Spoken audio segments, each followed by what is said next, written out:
Sir இப்போ வந்து தங்க நகையை வாங்காதீங்க அப்படின்னு சொல்லி மோடி சொல்லிடுறாரு. இதனால ஜனங்க வந்து வாங்க வேணாம் அப்படிங்கிற முடிவு எடுத்துட்டாங்கன்னா அது விலை குறையும் அப்படின்னு நீங்கள் நினைக்கிறீங்களா? யாரும் கேட்க மாட்டாங்க. இதனால இத்தனை நாள் என்ன இருந்ததுன்னா, குருவி பிஸ்னஸ் கொஞ்சம் கம்மியாக இருந்தது. குருவிகளுக்கு பிஸ்னஸ் கம்மியானோன்னா மோடிக்கு வருத்தமாயிடுச்சு. துபாயில் வேற குண்டு கிண்டு போட்டு அந்த ஊரில் எவனும் வரமாட்டேங்கிறான்னா. சார் இப்போ பணக்காரங்க காரணம் இல்லை, நான் என்ன சொல்கிறேன்னா ஏழைங்கெல்லாம் எப்போ தான் நகை வாங்க முடியும்? ஏழைங்களை பற்றி நான் ஏன் கவலைப்படணும்? சார் இது வந்து பிரதமர் மோடி மட்டும் தங்கத்தை வாங்காதீங்க அப்படின்னு சொல்லலையே. இந்திரா காந்தி சொன்னாங்க, நேரு சொன்னாங்க அப்படின்னு தானே தகவல் பரவிட்டு இருக்கு. அதானே பார்த்தோம். இந்துலேருந்து ஒரு ஃப்ரண்ட் பேஜ் எடுத்து போட்டாங்க. இந்துவே அடுத்த நாள் சொல்லிடுச்சு. அது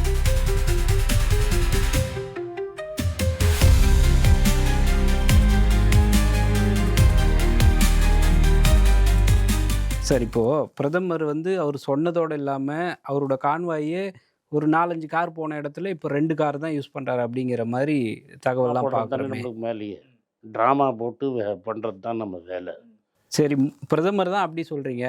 மகாராஷ்டிராவில் முதலமைச்சரே பைக்கில் போயிருக்காரு. Very good. நான் என்ன கேட்குறேன், $148 போச்சு. சைனா எவ்வளோ? 148. இன்றைக்கி 100 தான் இருக்குது. 100க்கும் 148க்கும் எவ்வளோ வித்தியாசம்? அப்புறம் 1/3 40% ஜாஸ்தி. அப்போ 140 உன்னால் 100லேயே தாக்கு பிடிக்க முடியலன்னா 148 எப்படி தாக்கு பிடிப்பேன்? பொது போக்குவரத்தெல்லாம் யூஸ் பண்ணுங்க. இது மாதிரிலாம் மன்மோகன் சிங் பேசினாரா? 2 வருஷம் 120க்கு மேலே இருந்தது. மன்மோகன் சிங் பேசினாரா? இப்போ உள்ள பிரச்சனையை சரி பண்ணணும் அப்படிங்கிறதுக்காக தான் பேசியிருக்காரு இல்லையா? சரி, பேசி வாயை திறந்து நல்லா சரணாகதி, என்னால் ஒன்றும் பண்ண முடியாது, பெட்ரோல் கொண்டு வர முடியாது, டீசல் கொண்டு வர முடியாதுன்னு சொல்லியிருக்கிறாரு. மன்மோகன் சிங் என்ன பண்ணாருன்னு நான் உங்களுக்கு சுற்றி காட்டணும். இதே மாதிரி ஈரானில் வாங்கக்கூடாதுன்னாங்க. அவர் என்ன பண்ணார், ஒரே கல்லில் 3 மாங்காய் அடித்தார்.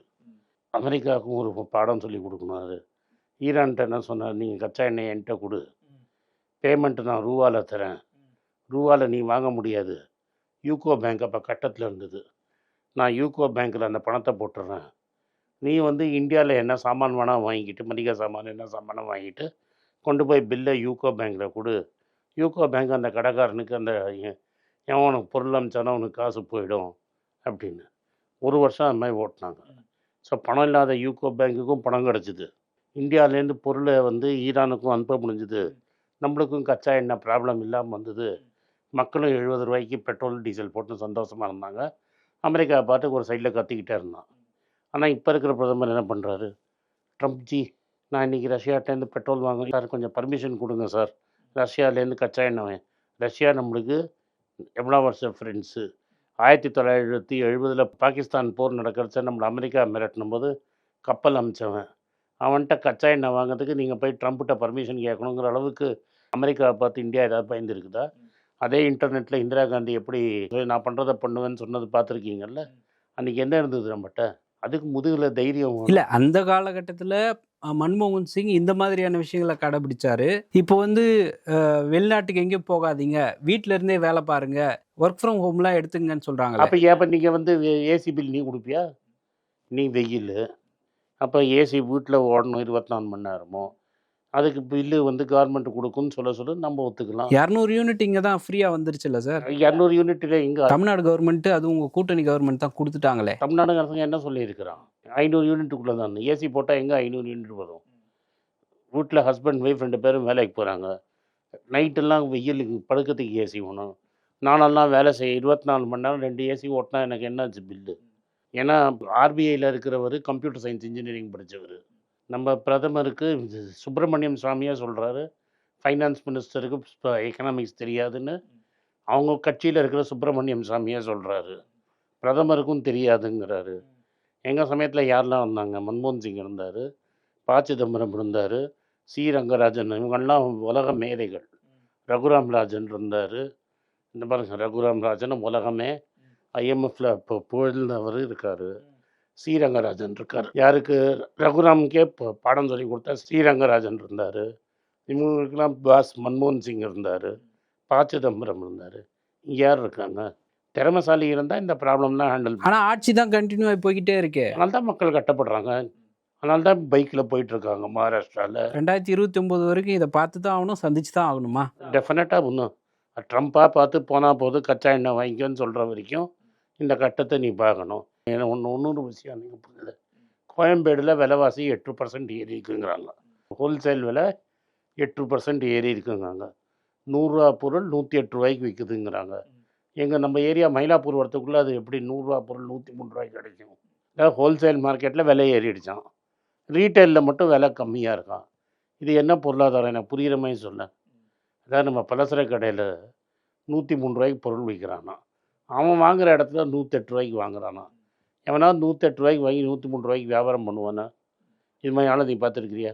உங்கள் கவர்மெண்ட் சொல்லுதே இருக்குன்னு, சென்ட்ரல் கவர்மெண்ட்டு. அது எப்படி முடியும்? சரி, தமிழ்நாட்டு ஜனங்களுக்கு ஒரு விஷயத்தை நீங்கள் சொல்லணும் அப்படின்னா என்ன சொல்லுவீங்க? தைரியமாக தங்கம் வாங்குங்க.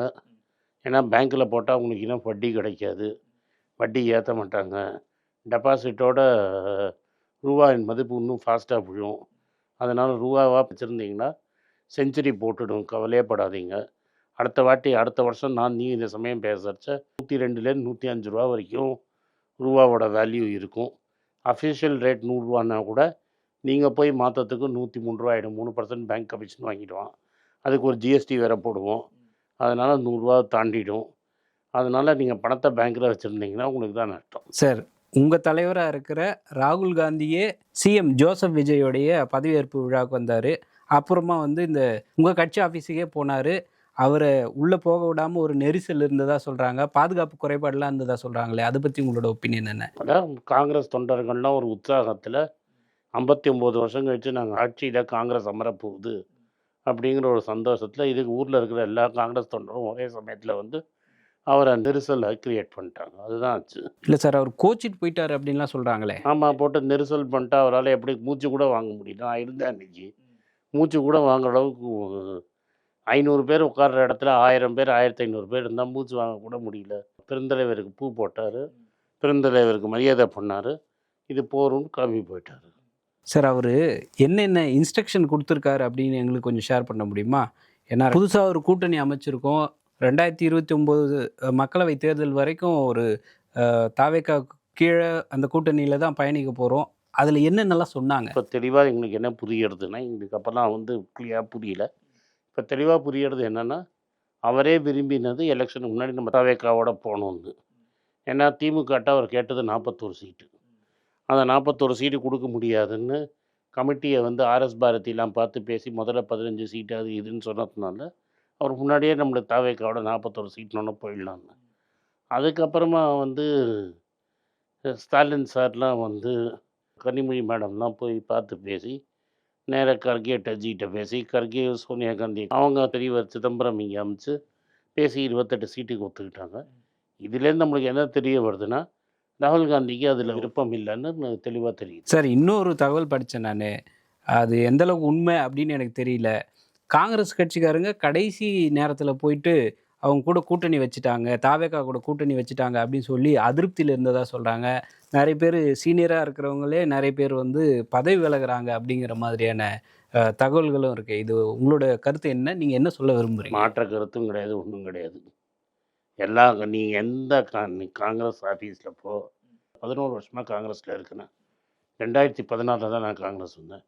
இவ்வளோ கூட்டங்களும் நான் காங்கிரஸ் பார்ட்டியில் பார்த்தது கிடையாது. இவ்வளோ உற்சாகமும் நான் காங்கிரஸ் கட்சியில் பார்த்தது கிடையாது. கூட்டணி வச்சதுக்கு அப்புறம் இப்போது நீங்கள் வந்து 11 வருஷத்துக்கு மேலே காங்கிரஸில் இருக்கிறதா சொல்கிறீங்க. என்ன பேசுகிறாங்க? பேசிக்காக என்ன பேசுகிறாங்க? 2015லேருந்து இருக்கிறதுல இப்போ தான் ஹோப்பு. இதை முன்னாடியே பண்ணியிருந்தோன்னா நம்மளுக்கு ஒரு 50 சீட்டாவது ஜெயிச்சிருப்போம். அட்லீஸ்ட் ஒரு 10 மினிஸ்டராவது இருந்திருப்போமேங்கிறாங்க. அதுதான் தொண்டனோட இது சொல்கிறது, அடக்கோடி தொண்டன் சொல்கிறது இதுதான். சார், காங்கிரஸ்லேருந்து சிலர் வந்து கம்ப்ளீட்டாக காங்கிரஸ்லேருந்து வெளியில் போய் தாவேக்கால சேர்றாங்க அப்படிங்கிறதையும் நான் படித்தேனே. இது விடந்திகள். இப்போ மெயினாக வந்து என்னென்னா, எலெக்ஷனுக்கு முன்னாடி போனதில் ஒரு 5-6 பேர் சீட்டே நின்னாங்க. எங்கள் தொகுதி இப்போ இருக்கிற உதயநிதி ஸ்டாலின் தொகுதியில் தான் நீனும் நானும் பேசிகிட்டு இருக்கோம். உதயநிதி ஸ்டாலின் தொகுதியிலேயே அவருக்கு ஏற்று நின்னது ஒரு பழைய காங்கிரஸ்காரர் தான். சார், இந்த காங்கிரஸ் தரப்புலேருந்து சொல்லிட்டு போகல, கடைசி நேரத்தில் விட்டுட்டு போயிட்டாங்க, இந்த மாதிரியான வார்த்தை பிரயோகங்கள்லாம் சில உங்கள் முன்னாள் கூட்டணியிலேருந்து அந்த திமுக சார்பில் ஏதோ சொல்கிறதாகவும் நம்ம பார்க்க முடியுதே. உங்கள் கட்சியில் இருக்கிற மூத்த தலைவர்களில் ஒருத்தராக இருக்கிற கார்த்திக் சிதம்பரமும் இதை பற்றி பேசியிருக்காங்க. அதை நம்மளும் டிஸ்கஸ் பண்ணியிருக்கோம். கார்த்திக் சிதம்பரம் அவருக்கு என்ன தோணுதோ அதை சொல்லலாம். நாங்கள் 1998 யுனைடெட் ஃப்ரண்ட் கவர்மெண்ட்டில் இருக்கும்போது தமாகாவோட சேர்ந்து சீட்டு ஜெயிச்சுட்டு கடைசி நிமிஷத்தில் பிஜேபிக்கு தாவினது நம்மளுக்கு தெரியும். அப்போ எங்கள்கிட்ட வந்து சத்தியமூர்த்தி பவனில் கலைஞர் சொல்லிட்டா போனார். 5 சீட்டு ஜெயலலிதா கவுத்தும் போது, வாஜ்பாயை கவுத்தும் போது, திமுக இருக்கிற 5 எம்எல்ஏ வந்து பிஜேபி கவர்மெண்ட்டுக்கு தான் ஓட்டு போட்டுது. கரெக்டாக கலைஞர் வந்து எங்கள்கிட்ட சொல்லிட்டு போனாரா மூப்பனார்கிட்ட, ஐயா நான் போயிட்டு வரேன், நான் வந்து இனிமேல் பிஜேபி பக்கம் போகிறேன் அப்படின்னாரா? அவங்க தரப்புல சொல்றது என்னன்னா, மற்ற கட்சிக்காரங்களாச்சும் கூட்டணியில இருந்தபோது சொல்லிட்டு போனாங்க. அவங்க சின்ன கட்சின்னு சொல்லுங்க. நீங்கள் சொன்னீங்களான்னு நான் கேட்டால் கேள்வி கேட்டுக்கு பதில். இல்ல இது வந்து பழைய பகைய நீங்க தீர்த்துக்கிறீங்க. பழிக்கு பழி வாங்குறீங்க அப்படின்னு எடுத்துக்கலாமா? ஒரு வாட்டி பண்ணல, நான் பல முறை தான். 2006 எங்களால தான் நீங்கள் கவர்மெண்ட்டே ஃபார்ம் பண்ணீங்க. எங்களுக்கு மினிஸ்டர் கொடுத்தீங்களா? எங்களுக்கு மினிஸ்ட்ரி கொடுக்கல. அப்போ சப்போர்ட் கேட்டு எங்கள் கலைஞர் இதுக்கு வந்தாரா? கலைஞர் சத்தியமூர்த்தி பவன் வந்து டிஎன்சிசி பிரசிடெண்ட்டை பார்த்து என்ன சப்போர்ட் பண்ணுங்கன்னு எங்களை கேட்டாங்களா? கேட்கலல்ல. மைனாரிட்டி திமுக அரசுன்னு ஜெயலலிதா சொன்னும்போது எங்கள் சப்போர்ட்டை வச்சு தான் நீங்கள் கவர்மெண்ட் ஃபார்ம் பண்ணீங்க. அன்றைக்கி தலைவர் வந்து கலைஞர் வந்து நல்லா தான் இருந்தார், ஆரோக்கியமாக இருந்தார். சீஃப் மினிஸ்டராக வந்து எங்களை வந்து பார்த்து சத்தியமூர்த்தி பவனில் சப்போர்ட்டுக்கு நன்றின்னு சொன்னாரா? இன்னைக்கு விஜய் வந்து சொன்னார்ல எங்கள் ஆஃபீஸுக்கு, எல்லார் ஆஃபீஸுக்கும் போனார், எங்கள் ஆஃபீஸுக்கும் வந்தார். கலைஞர் வந்தாரான்னு கேட்டு பதிலுக்கு திமுக காரனை கேட்டுவாங்க. அப்புறம் யார் வந்து குஜராத் ரைட்ஸ் நடந்தும்போது பல பேர் ரிசைன் பண்ணாங்க. ஏன் முரசொலி மாறன் ரிசைன் பண்ணாமல் அப்படியே ஒட்டிகிட்டு இருந்தார் மினிஸ்ட்ரியில்? நீங்கள் தான் இஸ்லாமியர் பாதுகாவலர், இஸ்லாமியர்களுக்கு எல்லாம் பண்ணுறவர். நீங்கள் ஏன் முரசொலி மாறன் ரிசைன் பண்ணல? இதெல்லாம் உட்காந்து ஒன்னொன்னா டைரி போட்டு எழுதுவீங்களா சார்? நீங்கள் என்ன முதுகு குத்தின்னு நீ பேசினப்போ தான் நான் கேட்குறேன். இது வரைக்கும் நான் கேட்கல. என் மேலே நீங்கள் பேக் ஸ்டாப்பர்னு சொன்னபோது ஐயா மரியாதை நிமித்தமாக இதுக்கெல்லாமும் பதில் சொல்லுங்கன்னு நான் கேட்குறேன். இதுக்கெல்லாம் நீங்கள் ஏன் பதில் சொல்ல மாட்டேங்கிறீங்க? அதாவது முதலமைச்சர் அவர்கள் உங்க கட்சி ஆபீஸுக்கு வந்தாங்க, ஒரு பெரிய கிரவுட் இருந்துச்சு. ஒரு எக்ஸைட்மெண்ட்டு எங்களால் கட்டுப்படுத்த முடியாத அளவுக்கு ஒரு காங்கிரஸ்காரன் நீங்கள் தான் கேட்டிங்களே, காங்கிரஸ்காரன் எப்படி இருக்கானா தான் மனநல தெரியுது. 500 இடத்துல உட்கார வேண்டிய இடத்துல 1500 பேர் உட்காந்துட்ருக்குறாங்க. திருமாவளவன் என்ன சொல்றாருன்னா, நாங்கள் ஏற்கனவே ஆர்டர் பண்ணி வச்சுருந்தோம், அந்த சோஃபா தான் அந்த குறிப்பிட்ட நாள் அன்னைக்கு வந்துச்சு அப்படின்னு சொல்றாரு. மஞ்சள் சோஃபாவில் உட்காந்தா என்ன தப்பு? பல வருஷமா தமிழ்நாட்டை ஆட்சி பண்ண இந்த அதிமுக இப்போ இருக்கிற நிலைமை எப்படி இருக்குன்னு நீங்க நினைக்கிறீங்க? அது எக்ஸ்பெக்டட் லைன்ஸ். நான் ரொம்ப நாளாக நீ ப்ரைவேட்டாக பேசுறத சொன்னேன். ஏன்னா இது வந்து இப்போ இருக்க எடப்பாடி தப்போ இல்லை, இந்த அரசாங்கம் புதுசா ஒரு அரசாங்கம் வந்துருச்சு அப்படின்னு சொல்லி ஜனங்கள்லாம் வருத்தப்படுறதாகவும் சொல்றாரு. அப்படி வருத்தப்படலைங்க. அப்படி பார்த்தோன்னா நம்ம கேட்போம், எம்ஏ பேபி கடைசியாக என்ன சொல்லி முடிக்கிறாருன்னா, ஏடிஎம்கே வெளியிலேருந்து டிஎம்கே.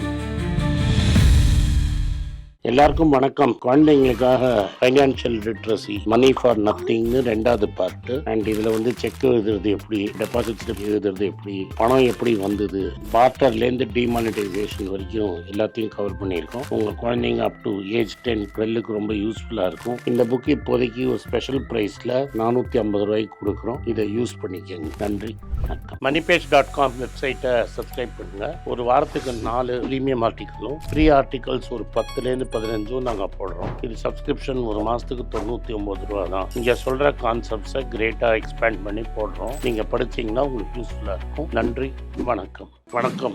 குழந்தைங்களுக்காக ஒரு புஸ்தகம் லான்ச் பண்ணோம். அது ரொம்ப சக்ஸஸ்ஃபுல்லாக இருக்குது. யாருக்கெல்லாம் அந்த புஸ்தகம் போகணுமோ எங்கள் டீமுக்கு கான்டாக்ட் பண்ணுங்கள். கீழே இருக்கிற நம்பர்லேயும் வெப்சைட்லேயும் கான்டாக்ட் பண்ணிங்கன்னா உங்களுக்கு அந்த புஸ்தகத்தை நீங்கள் வாங்கிக்கலாம். மற்ற எங்கள் புஸ்தகமும் அவைலபிள். எங்கள் வெப்சைட் மூலமாகவும் வாங்கலாம். கீழே இருக்கிற வாட்ஸ்அப் நம்பர்லேயும் மெசேஜ் அனுப்பலாம். நன்றி, வணக்கம்.